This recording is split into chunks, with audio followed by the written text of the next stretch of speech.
हमारी बात करने की तमीज़, हम किसी के साथ कैसे रिएक्ट करते हैं, हमें माँ से कैसे बात करनी है, हमारी औकात क्या है हमारी माँ के सामने?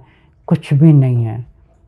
हमारे अल्लाह के बाद रसूल सल्लल्लाहु अलैहि वसल्लम और उसके बाद हमारी माँ और माँ के बाद बाकी दुनिया है। ये जन्नत का रास्ता है। और कहते हैं कि तभी अल्लाह ताला ने कुरान में फरमाया वला तकल्लम माहुम, इनके सामने जब ये बड़ी उम्र को पहुँच जाएँ या माँ या बाप बूढ़े हो जाएँ, कमज़ोर हो जाएँ, तो आप उनके सामने उफ़ ना करो। अच्छा, उफ़ क्या होता है? ये बड़ी पॉइंट टू बी नोटेड है।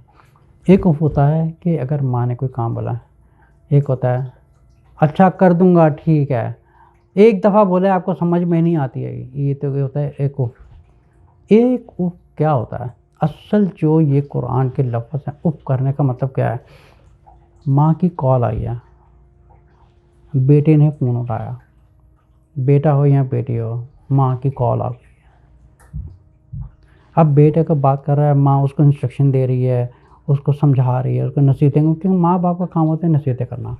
ये करो, वो करो, तुम ये करो, वो करो। ये समझे, मेरी बात को नहीं लिख लें। ये जो माँ-बाप नसीहतें कर रहे हैं ना, ये इतनी बड़ी इंसान के लिए बरकत है ना, आप एक नसीबों वाले हैं कि आपको ये चीज़ मिल रही है। क्योंकि आप उनसे पूछिए जिनकी माँ नहीं है, आप उनसे पूछिए जिनके बाप नहीं है।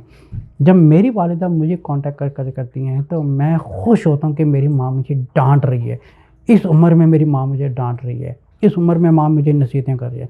इस उम्र में मुझे माँ ये कह रही है। मुझे खुशी होती है कि अल्लाह मेरी माँ को हमेशा मेरे सर के ऊपर सलामत रखे। मेरी माँ मुझे मार ले, जूते मार ले, चप्पलें मार ले, थप्पड़ मार ले, जो मर्ज़ी कर ले, रसूल सल्लल्लाहु अलैहि वसल्लम के बाद मेरा जो जन्नत का रास्ता है, वो मेरी माँ है। ये पॉइंट टू बी नोटेड। अब उफ़ क्या होता है? माँ ने कॉल किया, इंस्ट्रक्शन कर लिए। अब ये बेटे ने फ़ोन उठाया, माँ कॉल कर रही है। अब बात करते-करते उसके अंदर एक बेसब्री पैदा हो गया। बेसब्री में उसने यूँ कर दिया, फ़ोन उठाया। अब वो अपने चेहरे के इम्प्रेशन बना रहा है। अब उसकी आँखें ऊपर गईं। अब ये सिर्फ़ जो आँखें ऊपर जाना होता है, that means that is the उफ़। उफ़ ये नहीं कि आप माँ से बदतमीज़ी कर रहे हैं। माँ ने 10 दफ़ा भी आपको एक ही चीज़ करने के बोला है, आप वहाँ पे झुक जाएँ, अपना सब कुछ कुर्बान कर दें माँ के लिए। क्योंकि माँ वो नेमत है जो आपको एक दफ़ा ज़िंदगी में मिल गई, दोबारा आपको नसीब नहीं होगी। माँ इतनी बड़ी नेमत है, आपको कुछ भी बोल दें, ये वो नेमत है जो आपको ज़िंदगी में एक दफ़ा मिलेगी, दोबारा नहीं मिलेगी। माँ के लिए झुक जाएँ। माँ-बाप बहुत बड़ी नेमत है। जिनके नहीं हैं, आप उनसे पूछिए। जिनके हैं, उनकी कदर कीजिए।